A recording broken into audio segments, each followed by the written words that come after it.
Alors, bienvenue sur Actu Africa 24. Ça est là. J'ai félicité celui qui a gagné, je l'assume. C'est une élégance, c'est ma culture démocratique. Et puis, parce que le jour où moi je serai élu, je veux bien que mon adversaire me félicite. Très bien. Alamine? En parlant de ça aussi, par rapport à votre ambition présidentielle, comme vous le dites, on se bat pour qui? Pour nous ou pour la Côte d'Ivoire? Donc vous avez dit à plusieurs reprises que vous voulez être président de la République de Côte d'Ivoire et que vous voulez diriger ce pays. Dans le même temps, vous dites que vous ne serez jamais candidat à une élection présidentielle où le président Laurent Gbagbo est candidat. Donc la question que je voudrais poser, est-ce que ce n'est pas un peu égoïste d'hypothéquer le bien-être de l'ensemble des Ivoiriens pour une fidélité ambiguë vis-à-vis d'un Laurent Gbagbo qui aujourd'hui ne prononce même plus votre nom? En quoi vous jugez ma fidélité ambiguë par rapport à Laurent Gbagbo? C'est vous qui posez les questions, mais on discute, on échange. Bien sûr, bien sûr. En quoi elle est ambiguë, cette fidélité? Oui, parce que le président Laurent Gbagbo, aujourd'hui, vous avez dit la dernière fois que ça fait au moins 3 ans, depuis votre retour en Côte d'Ivoire, il ne veut pas vous recevoir, on assiste à des discours interposés, c'est moi qui cuisinais pour lui, le président Laurent Gbagbo dit non, c'est Nadi Bamba qui donnait la popote, c'est un jeune qui cuisinait pour nous lorsqu'il a démissionné. Celui que vous savez là a fait l'intérim. Donc on assiste à des discussions interposées où on s'est dit il y a quelqu'un qui affirme une volonté de fidélité et un autre acteur qui ne prononce même plus son nom. Donc c'est vis-à-vis de cet acteur-là que vous ne voulez pas être candidat, s'il est candidat, sachant que vous voulez servir le peuple de Côte d'Ivoire par un programme.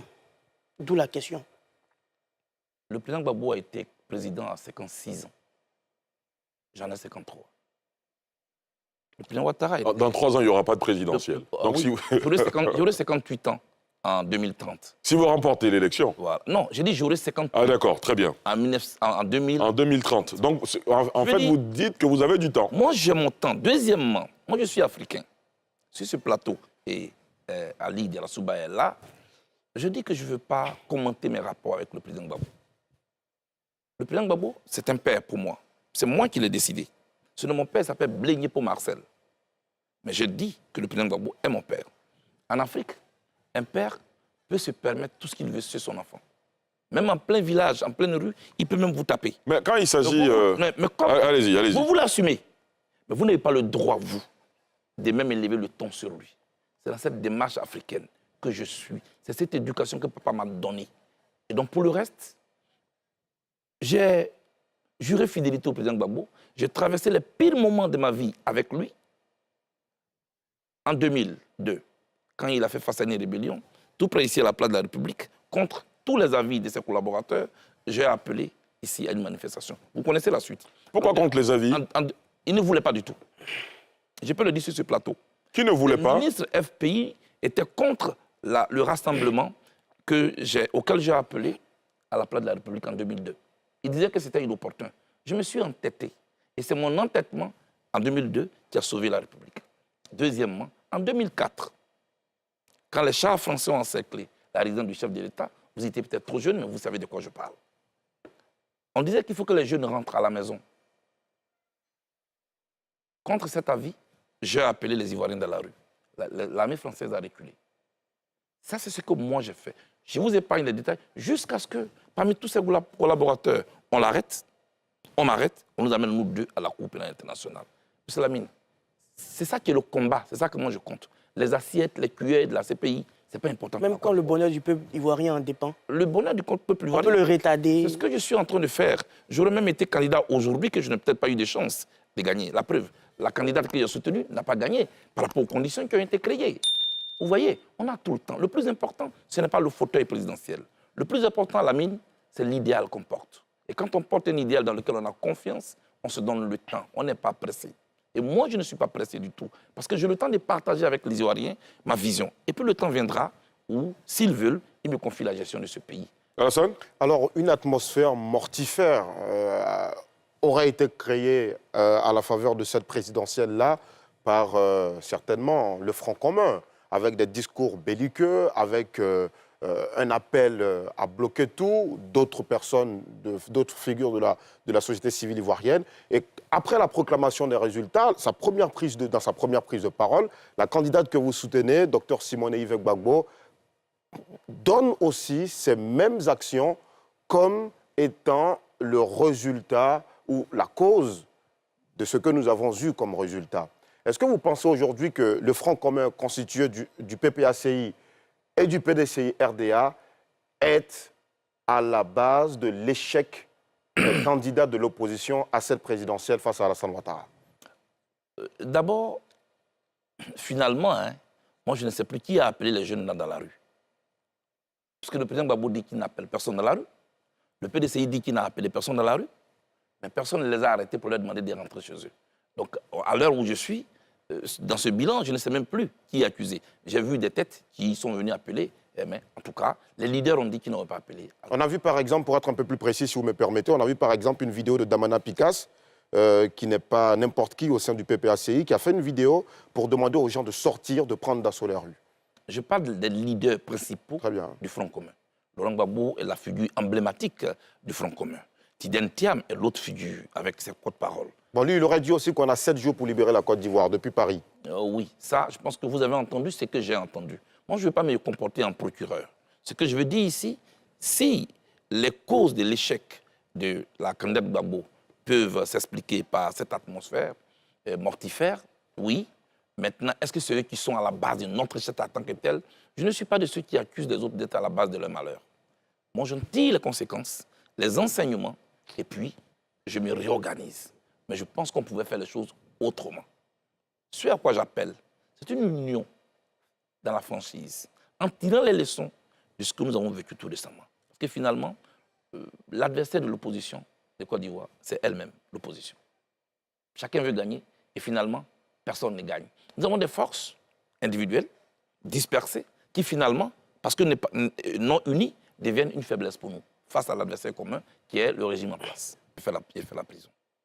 11 fois en Côte d'Ivoire, la 12e fois, c'était la Cour pénale internationale. Les 11 fois, quand nous sortions des prisons, on était unis. J'ai fait la prison avec Guillaume Soro. Tout ce qui nous a opposés. Avez-vous une fois entendu Guillaume Soro dans ce pays dire, quand j'étais en prison avec Jal Blgoudé, il a fait ceci, il a fait cela. Avec tout ce qui nous a opposés dans ce pays, vous le savez, et tout ce qui nous oppose aujourd'hui. Damana Picasse, j'ai fait la prison avec lui. Aujourd'hui, le PPACI, moi, je suis COGEP. Malgré tout ce qui nous oppose, vous l'avez une fois entendu dire, quand j'étais en prison Charles Blgoudé, je suis de ceux avec qui j'ai fait vraiment la prison quand j'étais étudiant. Surtout Soul et les autres. C'est la première fois dans ma vie, d'ancien prisonnier, que je sors d'une prison, que tout ce qu'on a fait à prison est sur la place publique.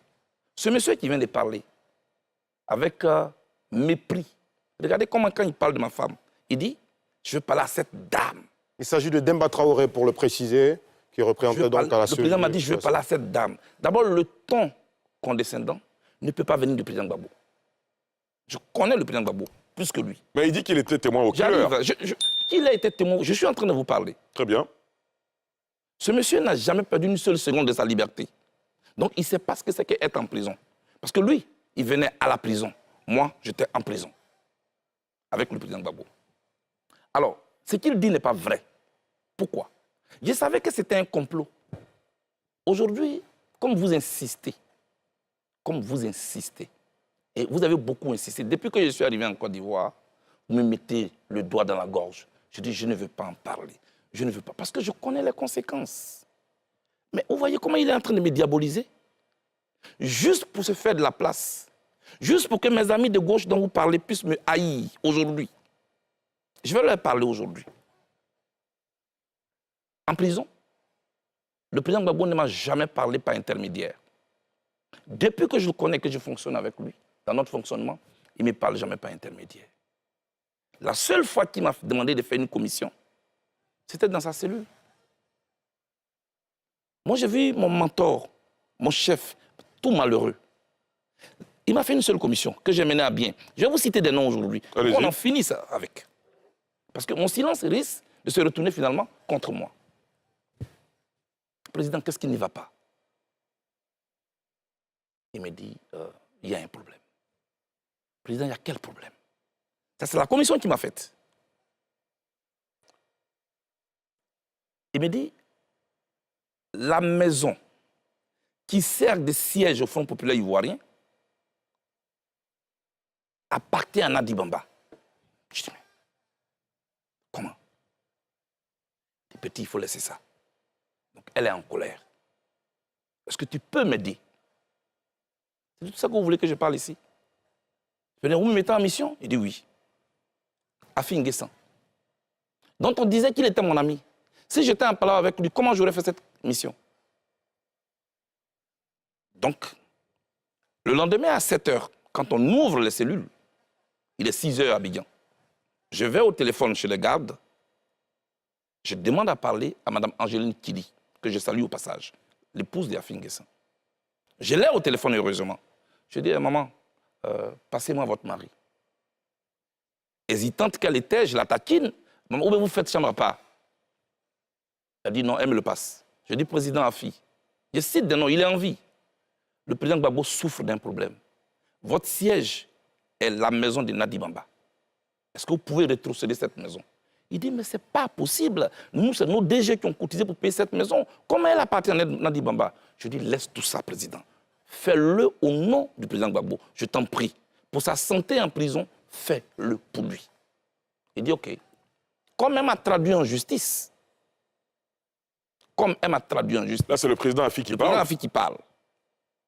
Demandez au président de lui demander de me donner quelqu'un de confiance pour que le problème soit réglé devant un huissier. Moi, j'étais content parce que je vais de réussir un exploit pour mon patron. Je vais donc dans la cellule du président Gbagbo. Il dit, président, le problème est résolu. Demandez à Nadi Bamba de nous donner un an. Je vais donner à Afi, il m'attend au téléphone. À la CPI, le président a oublié de se lever pour aller au téléphone chez les gardes. Donc ceux qui racontaient que, oui, il y a des appareils enregistrés, tout ça c'est faux. Tout est suivi à la CPI. Il est parti, il a demandé le numéro, il est venu, il m'a donné un nom. Comment il s'appelle? Ousmane Si Savané, avec son numéro. Voilà le nom que Nadi Bamba a donné. Tout content, je vais au téléphone, je dis à Afi N'Guessan, voici le numéro. Le samedi, nous descendons donc dans la salle de visite. Nadi Bamba est contente. Merci Blé. La maison m'a été rétrocédée. Si je vends cette maison, je te donnerai ta part. Je dis non, attention, moi je ne suis pas un agent immobilier. Peut-être que c'est là ma faute. Mais j'ai plutôt une commission à vous faire. Évitez d'aller prendre les problèmes dehors pour les emmener en prison. Ça fait souffrir le président. Vous ne savez pas ce que c'est que la prison. Ali, je dis aujourd'hui aux membres du PPACI, ce qui leur sert de siège aujourd'hui, c'est la seule commission que le président Gbagbo m'a faite. À partir de là, est-ce que je deviens l'ennemi? Tout le narratif qui a été construit autour du président Gbagbo, c'était pour nous éloigner. Avec le même conglomérat qui aujourd'hui désobéit à l'ordre du président Gbagbo et qui est en train de partir. Quand vous dites le conglomérat, vous faites allusion à qui? Mais il y a Stéphane Tipré, qui est parrainé par Nadi Bamba, avec tout leur groupe des anciens UNG. C'est eux qui, aujourd'hui, sont venus nous diviser à la gauche. Regardez, Lida Kwasi est en prison. Damana Pikasa est en prison. Kone Boubaka est en prison. Tous les camarades de gauche sont en prison. Le conglomérat de l'UNG est dehors. La gauche ivoirienne est victime d'un complot d'infiltration. Des gens qui ont mis en place un plan d'expropriation et un plan d'appropriation. Voilà ce dans quoi nous sommes. En ce qui me concerne, le président Gbagbo n'a pas refusé de me recevoir. Ali, je n'ai jamais voulu parler. Nadi Bamba m'a envoyé mon ancien directeur de cabinet quand on était en semi-liberté. Je cite des noms ce soir. Vous étiez encore à La Haye ou C'est à La Haye, Ali Diarasouba. Et m'a envoyé Diaby Youssouf, qui vient me trouver à 3 h du matin dans mon hôtel à La Haye. Il dit qu'il a été envoyé par Nadi Bamba, qui lui dit de me faire une commission que voici. Et les Ivoiriens doivent ce soir. Dis à Blé Goudé que tant que je suis en vie, il ne verra plus jamais Laurent Gbagbo de ses yeux. S'il l'a vu, c'est à la télévision. S'il l'a entendu, c'est à la radio. Mais mieux, mais je dis pire, dis-lui que tôt ou tard, j'aurai sa peau.